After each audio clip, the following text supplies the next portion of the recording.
大家好啊！嚟到咧呢個6月17號啦，咁咧就個期指就開咗市咯噃。咁第一口價咧就做20877啦嚇。咁相對於上個禮拜五咧，竟然係高開4點嘅。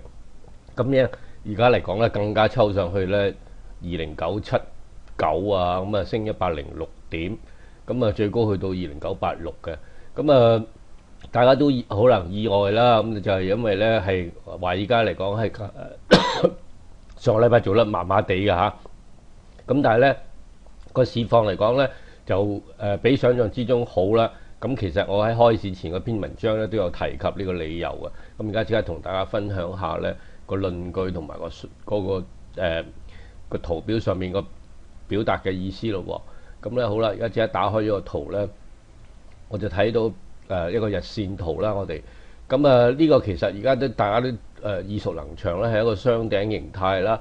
咁跌破咗頸線啦，星期四嚟講創咗咧近期嘅低位20652啦。咁上個禮拜就係本來裂口高開咧係好事嘅，咁但係高開之後咧只能夠補咗咧去到21164嗰個裂口位咧，就連嗰個裂口即係個中間位21211咧都補唔到嘅。咁所以咧今日大部分咧睇咧向下跌嘅。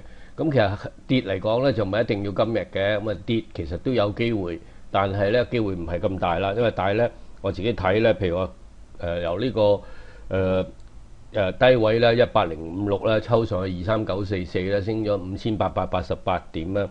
咁如果回調咧61.8%咧，其實就可以見到咧20305嘅。咁20305咧大概就喺呢度兩條線之間，亦都係呢個裂口位啦。咁呢個裂口位咧，其實真正嘅裂口就喺呢個20049同20479之間啊。咁呢個裂口咧就係一個咧係突破裂口嚟㗎。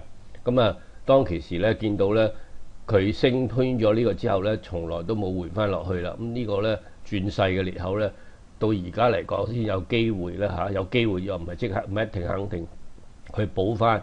咁如果佢補翻少少咧，再上咧，其實個市況咧最低點咧都係估係20305啦，到附近啦嚇。咁同埋20310幾之間。但係如果我哋睇喺個圖表上，喺個週線圖睇咧，其實就係可能係兩回事嚟嘅。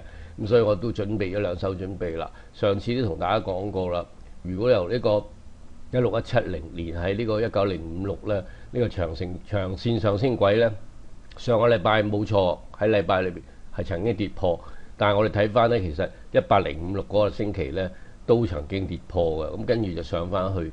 咁所以咧歷史重演嘅話咧，今個禮拜只要能夠開出一支嗱，而家已經係順利咧係裂口高開啦。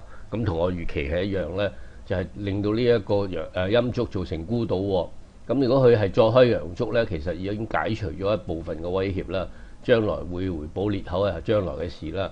咁但係大家都睇到個圈住咧，其實開完一支燭身咧係跌穿呢個保利加通道嘅底部咧，下一個禮拜咧通常係去高係一個陽燭喎。譬如呢個啦，亦都係跌穿保利加通道，跟住咧呢度亦都曾經跌過，亦都開。咁所以今個星期如果冇例外咧，其實就係話上個禮拜已經跌穿保利加通道咧，今個禮拜反而睇好。亦都咧唔係我而家先講啦，係其實上個禮拜都講咗幾日㗎。不過問題咁樣跌法，個個都冇人聽嘅。咁而家嚟講咯，可能會聽下啦。咁講到呢度，你翻返去個市度咧，睇一個情況喎。咁睇翻咧，其實而家升133點咧，就會好多人咧就有少意外啊。咁但係對於即係我貼住市嘅分析嚟講咧，就唔係太過意外嘅。咁其實今日個指數成分股嚟講咧，比較意外咧就係由中移動帶升嘅。咁一早嚟講已經係抽得好高咧，去試盤啦。咁而家嚟講都升成20點嘅恆指啦，幫到。咁跟住咧又睇到咧，即係內銀方面咧好翻啲啦。咁呢個本身呢個香港嘅地產股就有積弱嘅，咁但係咧而家由長實咧就帶動翻上升。咁但係跌嘅咧仍然有匯控啦。就都唔係跌好多嘅，正話喺度嘅，而家唔喺度。咁中國宏安國際呢啲細價股咧就拖低，但係冇乜影響啦。而家個市越升越多啊。咁期指方面咧就升咧150幾點嘅，咁最高到21028，而家都挨近最高啦。咁變咗咧，其實喺恆指方面咧，即係如果佢呢個係低水，其實恆指方面咧仲會高啦。咁啊，以恆指個升幅就低過佢少少喎。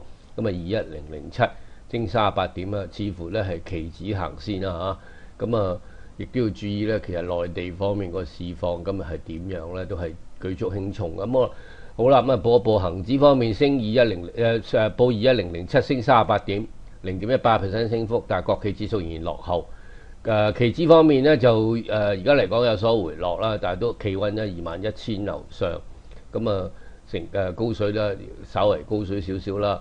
咁啊嚟到呢度咧就要同大家講聲咧拜拜啦。咁啊聽日再傾過。